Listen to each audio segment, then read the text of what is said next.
ओम नमो Narayan channel प्रस्तुत करते हैं श्रीमद् भागवत महापुराण के अध्यायों का सरल हिंदी रूपांतरण। आइए सुनते हैं। ओम नमो भगवते वासुदेवाय। अब हम श्रीमद् भागवत महापुराण के चतुर्स्कंद के त्रयोविंशो अध्याय अर्थात 23वें अध्याय का पाठ करेंगे, जिसमें महाराज पृथु की तपस्या और उसके बाद उनका परलोक को गमन होना, इसी विषय पर चर्चा करते हुए श्री मैत्रेय ऋषि जी कहते हैं कि इस प्रकार महाराज पृथु ने के सौमेव अन्न आदि तथा पूर्वग्राम आदि सड़क की व्यवस्था करके स्थावर जंगम सभी की आजीविका का सुविधा कर दिया, अर्थात प्रबंध कर दिया, और साधु जन उचित धर्मों का भी खूब पालन किया। मेरी अवस्था कुछ ढल गई है और जिसके लिए मैंने इस लोक में जन्म लिया था उस प्रजा रक्षण रूप ईश्वर आज्ञा का पालन भी हो चुका है। अतः मुझे अंतिम पुरुषार्थ अर्थात मोक्ष के लिए प्रयत्न करना चाहिए। यह सोचकर उन्होंने अपने विरह में रोती हुई अपनी पुत्री के समान पृथ्वी का भार पुत्रों को सौंप दिया और सारी प्रजा को बिलखती छोड़कर वे अपनी पत्नी के साथ अकेले ही तपोवन को चल दिए। वहाँ भी वे वानप्रस्थाश्रम के नियम के अनुसार उसी प्रकार कठोर तपस्या में लग गए जैसे पहले गृहस्थ आश्रम में अखंड व्रत पूर्वक पृथ्वी को विजय करने में लगे हुए थे। कुछ दिन तो उन्होंने कंद मूल फल खाकर बिताए, कुछ समय सूखे पत्ते खाकर रहे, फिर कुछ पखवाड़ों तक जल पर ही सेवन किया और इसके बाद केवल वायु से ही निर्वाह करने लगे। महाराज पृथु मुनि वृत्ति से रहते थे। गर्मियों में उन्होंने पंच अग्नियों का सेवन किया। वर्षा ऋतु में खुले मैदान में रहकर अपने शरीर पर जल की धाराएं सही और जाड़े में गले तक जल में खड़े रहे। वे प्रतिदिन मिट्टी की वेदी पर ही शयन करते थे। उन्होंने शीत उष्ण आदि सब प्रकार के द्वंद्वों को सहा। वाणी और मन का संयम करके ब्रह्मचारी का पालन करते हुए प्राणों को अपने अधीन किया। इस प्रकार श्री कृष्ण की आराधना करने के लिए उन्होंने उत्तम तप किया। इस क्रम से उनकी तपस्या बहुत पुष्ट हो गई और उसके प्रभाव से कर्म फल नष्ट हो जाने के कारण उनका चित्त सदा शुद्ध हो गया। प्राण आयामों के द्वारा मन और इंद्रियों के निरुद्ध हो जाने से उनका वासना जनित बंधन भी कट गया, अर्थात जो वासनाओं में उनका मन लगा हुआ था वो सब प्रकार के बंधन भी दूर हो गए। तब भगवान सनत कुमार ने उन्हें जिस परम उत्कृष्ट अध्यात्म योग की शिक्षा दी थी उसी के अनुसार महाराज पृथु पुरुषों में उत्तम श्री हरि की आराधना करने लगे। इस तरह भगवत परायण होकर श्रद्धापूर्वक सदाचार का पालन करते हुए लगातार साधन करने से परब्रह्म परमात्मा में उनकी अन्यन भक्ति हो गई। अन्यन भक्ति अर्थात अन्य सभी को छोड़कर केवल एक में ही भक्ति श्री नारायण में हो गई। इस प्रकार भगवत उपासना से अंतःकरण शुद्ध सात्विक हो जाने पर लगातार भगवत चिंतन के प्रभाव से प्राप्त हुई इस अन्यन भक्ति से उन्हें वैराग्य सहित ज्ञान की प्राप्ति हो गई और फिर उस तीव्र ज्ञान के द्वारा उन्होंने जीव के उपाधिभूत अहंकार को नष्ट कर दिया, जो सब प्रकार के संशय विपर्य का आश्रय है। इसके पश्चात देह आत्म बुद्धि की निवृत्ति और परमात्म स्वरूप श्री कृष्ण की अनुभूति होने पर अन्य सब प्रकार की सिद्धि आदि से भी उदासीन हो जाने के कारण उन्होंने उस तत्व ज्ञान के लिए भी प्रयत्न करना छोड़ दिया जिसकी सहायता से पहले अपने जीवकोश का नाश किया था। क्योंकि जब तक साधक को योग मार्ग के द्वारा श्री कृष्ण कथा अमृत में अनुराग नहीं हो जाता तब तक केवल योग साधना से उसका मोह जनित प्रमाद दूर नहीं होता, भ्रम नहीं मिटता। फिर एक अंतकाल उपस्थित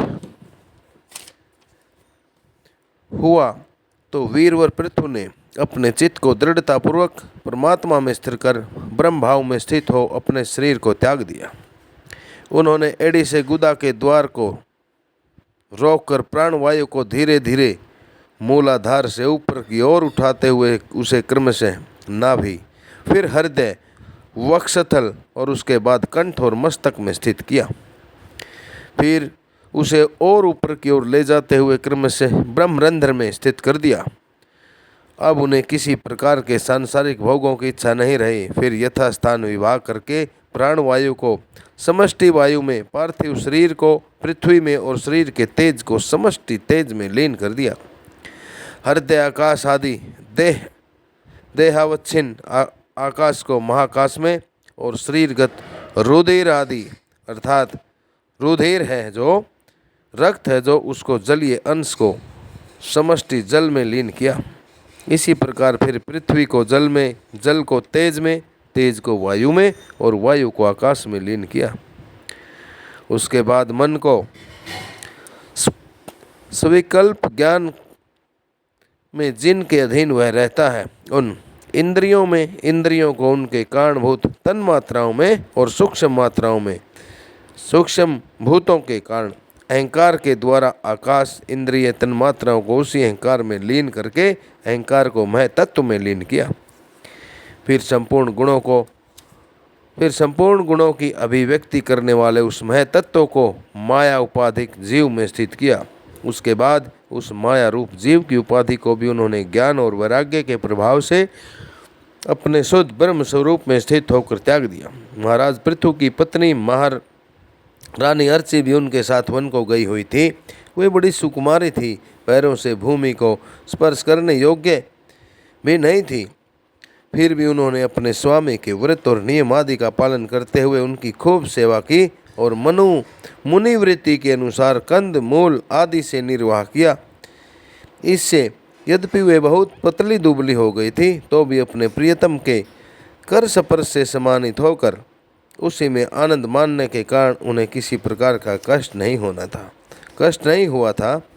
कहने का भाव यह है कि महाराज पृथु की महारानी अर्ची भी जो उनके साथ वन को गई हुई थी, बड़े कोमल देह वाली सुकुमारी थी और उन्होंने अपने पति के अनुसार ही कठोर से कठोर नियमों का पालन करते हुए उनके साथ ब्रह्मचर्य व्रत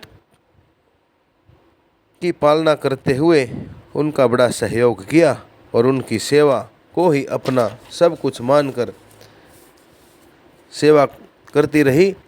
अब पृथ्वी के स्वामी और अपने प्रियतम महाराज पृथु की देह को जीवन के चेतना आदि सभी धर्मों से रहित देख उस सती ने कुछ देर विलाप किया। अर्थात जब महाराज पृथु ने अपना शरीर त्याग दिया तो उस शरीर को देखकर सती महारानी उनकी पत्नी ने कुछ देर विलाप किया।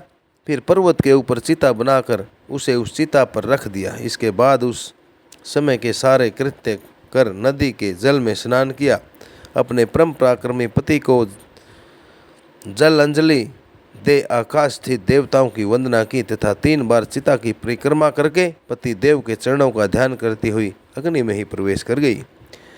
परम साध्वी अर्ची को इस प्रकार अपने पति वीरवर पृथु का अनुगमन करते देख हजारों वरदायिनी देवियों ने अपने अपने पतियों के साथ उनकी स्तुति की।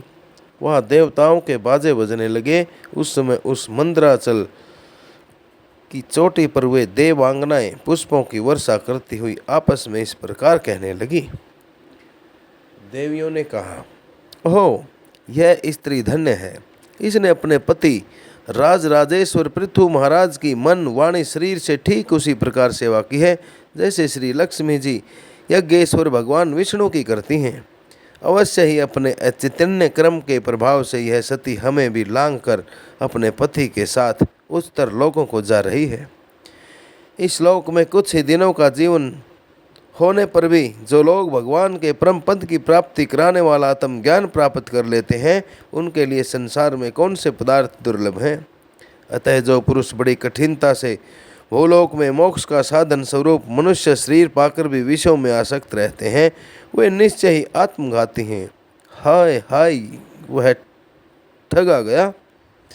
श्री मैत्रेय ऋषि जी कहते हैं, विदुर जी, जिस समय देवांगना इस प्रकार प्रार्थना कर रही थी, भगवान के जिस परम धाम को आत्मज्ञानियों में श्रेष्ठ भगवत प्राण महाराज पृथु गए, महारानी अर्ची भी उसी पति लोक को गई। परम भागवत पृथु जी ऐसे ही प्रभावशाली थे। उनके चरित्र बड़े उदार हैं। मैंने तुम्हारे सामने उनका वर्णन कर दिया।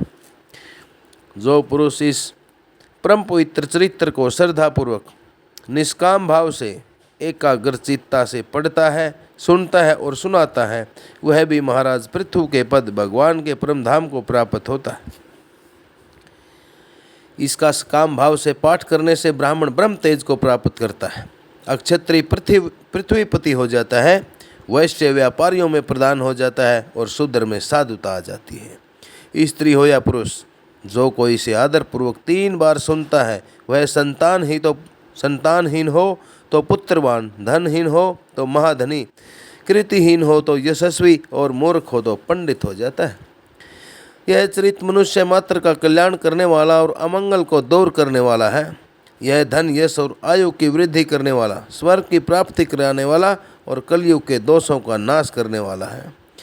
यह धर्म आदि चतुर्वर्ग की प्राप्ति में भी बड़ा सहायक है। इसलिए जो लोग धर्म, अर्थ, काम और मोक्ष को भली भांति सिद्ध करना चाहते हों, उन्हें इसका श्रद्धापूर्वक श्रवण करना चाहिए।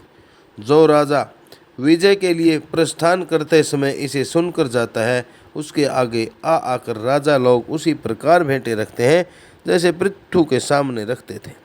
मनुष्यों को चाहिए कि अन्य सब प्रकार की आसक्ति छोड़कर भगवान में विशुद्ध निष्काम भक्ति भाव रखते हुए महाराज पृथु के इस निर्मल चरित्र को सुने, सुनावें और पढ़ें। विदुर जी, मैंने भगवान के महामात्य को प्रकट करने वाला यह पवित्र चरित्र तुम्हें सुना दिया। इसमें प्रेम करने वाला पुरुष महाराज पृथु की सी गति पाता है। जो पुरुष इस पृथु चरित्र का प्रतिदिन आदरपूर्वक निष्काम भाव से श्रवण कीर्तन करते हैं, उसका जिनके चरण संसार सागर को पार करने के लिए नौका के समान है, उन श्री हरि में सुदृढ़ अनुराग हो जाता है। उन महाविराट स्वरूप श्री हरि नारायण में सुदृढ़ रूप से अनुराग हो जाता है। इस प्रकार श्री मद्भागवत महापुराण परमहंस्याम संहिता याम चतुर्स्कंदे त्रयोविंशो 23वां अध्याय आप सभी भक्तजनों द्वारा सुना गया। मेरी सभी भक्तजनों से बारंबार प्रार्थना है कि ओम नमो नारायण एक पूर्ण रूप से सनातनी चैनल है। इसकी पुण्यमयी कथाओं को आगे से आगे शेयर करते रहें तथा अपने नियर बाई को अवश्य सुनाएं और ओम नमो भगवते वासुदेवाय ओम नमो नारायण चैनल को सब्सक्राइब करके अवश्य ही पुण्य के भागी बने। इन्हीं शब्दों के साथ सभी को नरेंद्र कौशिक की बारंबार ओम